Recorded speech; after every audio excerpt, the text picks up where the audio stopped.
Parang di sinisikatan ng araw si Madam Elena, no? Madam Elena, bukas na po ba yung kamera o hindi pa? Naka-close ang kamera. Okay. Madam Elena, paki-open po ng kamera, Madam. Ayan. Malayo ah.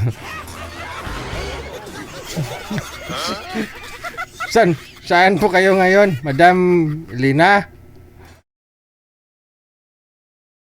Hello po, ma'am. Saudi. Nasa Saudi. Okay. Opo. Ilang taon na si Madam Elena? 45. 45. Okay. Pakibukas nga po ng kamera mo. Naka-open naman ako, sir. Yan na. Hi, DJ. Open na pala yan. Akala ko close pa. Okay. 45 si Madam. Huwag mo takpan bibig mo. Nahiya tuloy ako. Ano ba yan? Ano may serbisyo ko sa iyo ngayong gabi? Hapon dyan? Opo. Oo, yun na nga po. Ano ma-serbisyo ko sa iyo ngayong gabi? Mailingkod ko.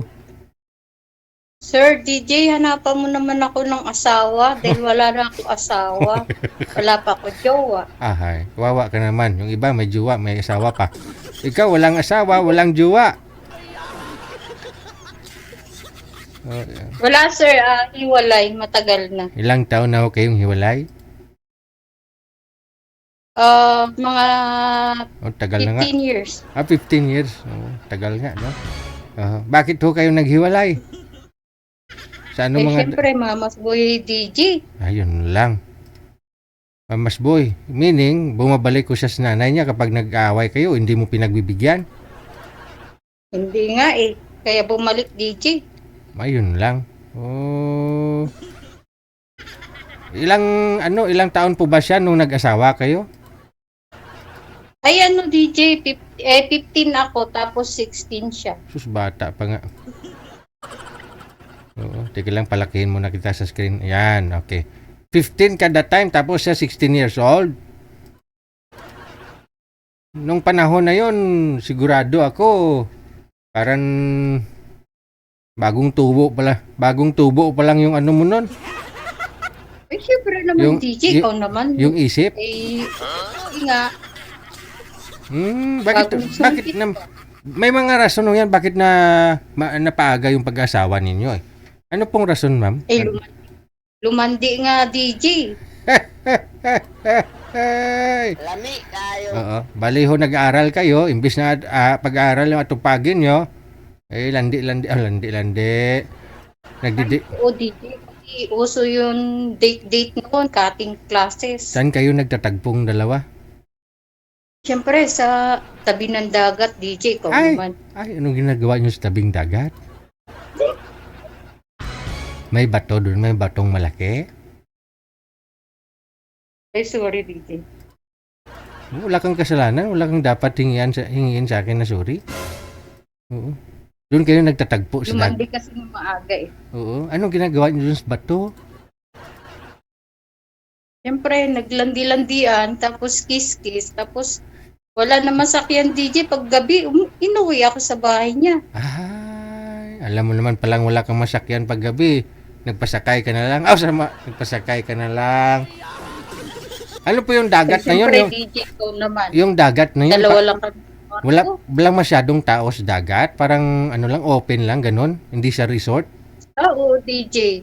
Kasi dati, wala pang yung mga, mga rest house. Oo.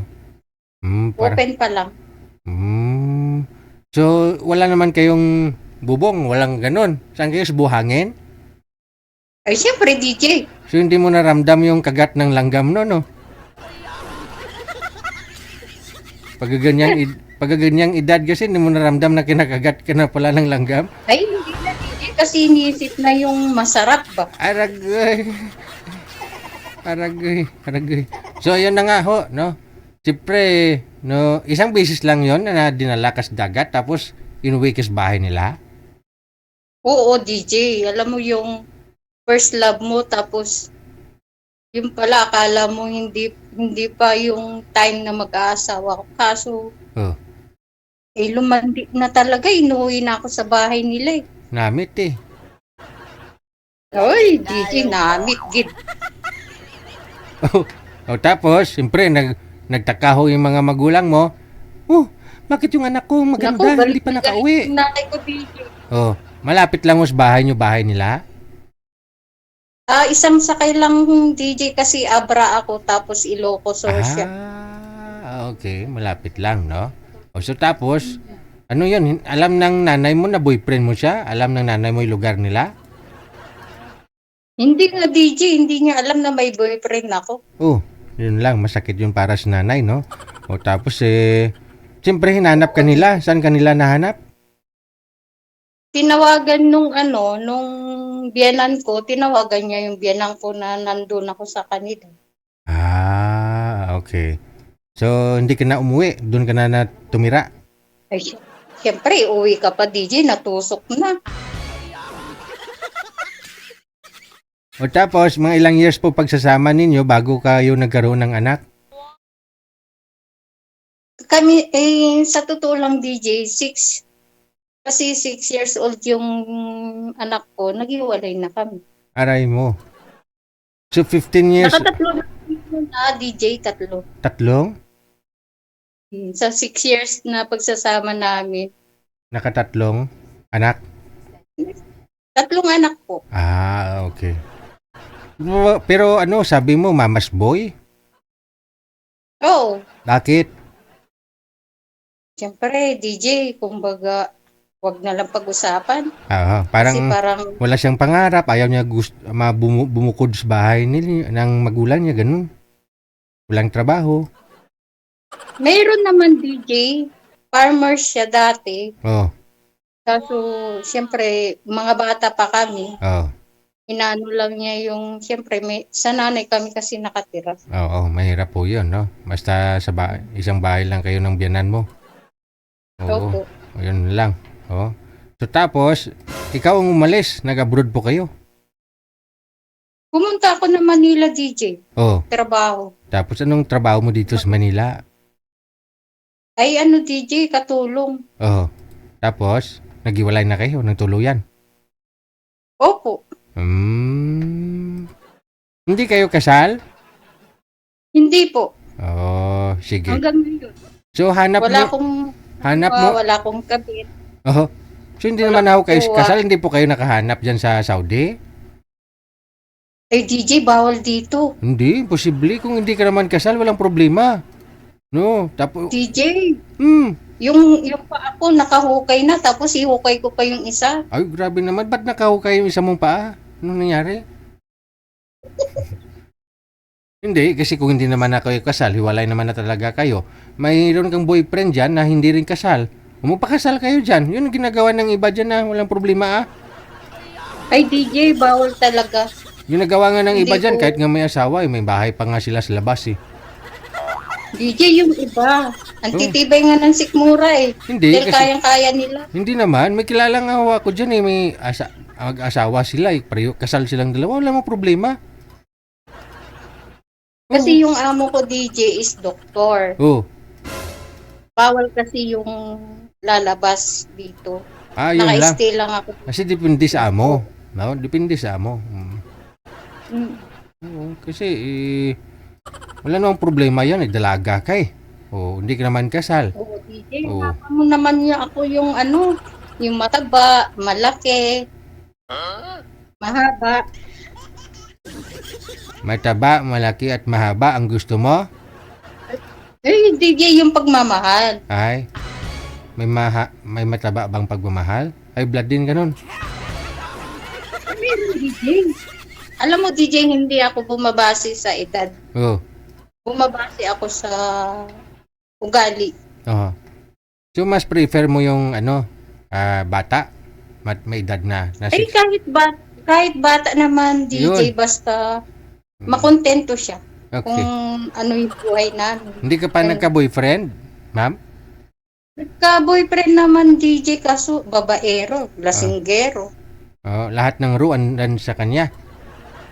Nandun na lahat, DJ, judges ko. Lasinggero, babaero. Basaguliro. Hanap ko naman yung kahit na may edad na siya, basta makontento lang, okay na ako. Bakit naman ho naging kayo na hindi mo kilala, hindi mo pa alam kung anong ugali niya mayroon? Kilala ko naman siya, DJ, kaso sabi nga nila, pag hindi mo pa nakasama ang isang tao, hindi mo makilala sa ugali talaga. So dapat magkasama po talaga kayo bago mo sagutin, no? Diba? Oo. Hindi naman, DJ. Yung kahit naging kami, basta yung pakita niya yung Itlog. Talagang totoo siya. Yung kahit na umiinom, basta yung magawa niya yung obligasyon niya kasi ngayong panahon, umiinom na yung mga tao ngayon. Walang hindi umiinom. Ano daw? Pogi ka daw, DJ. Ngayong panahon, lahat ng tao umiinom? Ngayong panahon, DJ, wala nang umiinom ng alak. Lahat umiinom, babae man o lalaki. Ang gulo mo kausap. Walang umiinom tapos lahat babae, lalaki. Sige. Hahanap tayo, ha? Hahanap po tayo. Sige. Open nga po muna ng camera mo. DJ, naka-open naman. Okay. Naka-open na ba? Oo po, DJ. Hindi ko kita eh. Hindi ka namin nakikita Hindi ba? Wala Open nga ulit. Okay. Sige ma'am. Diyan lang po muna kayo. Hanap pa tayo, ha? Yung hindi mamas boy. Hindi basaguliro, babairo. Lasinggiro.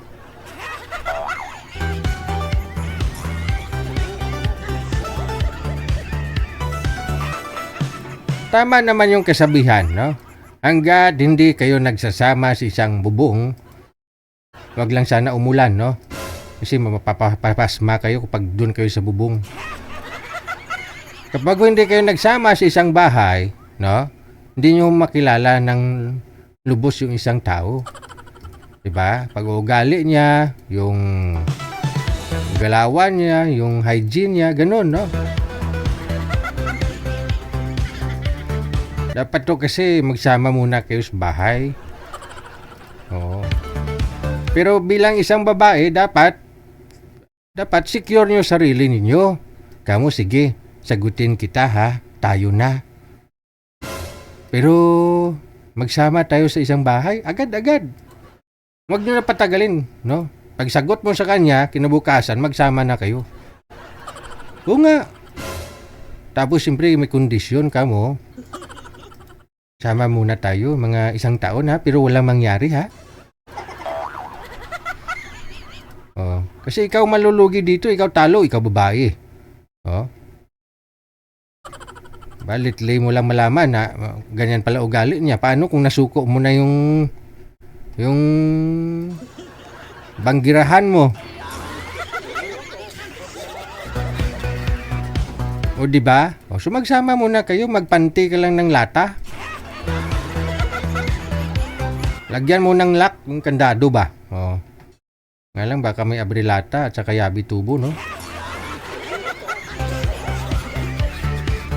Hindi, kamo walang mag-break ng pangako, ng kondisyon ba? No? Kapag rules, kamo. Para naman ho ito sa akin, naninigurado lang ako.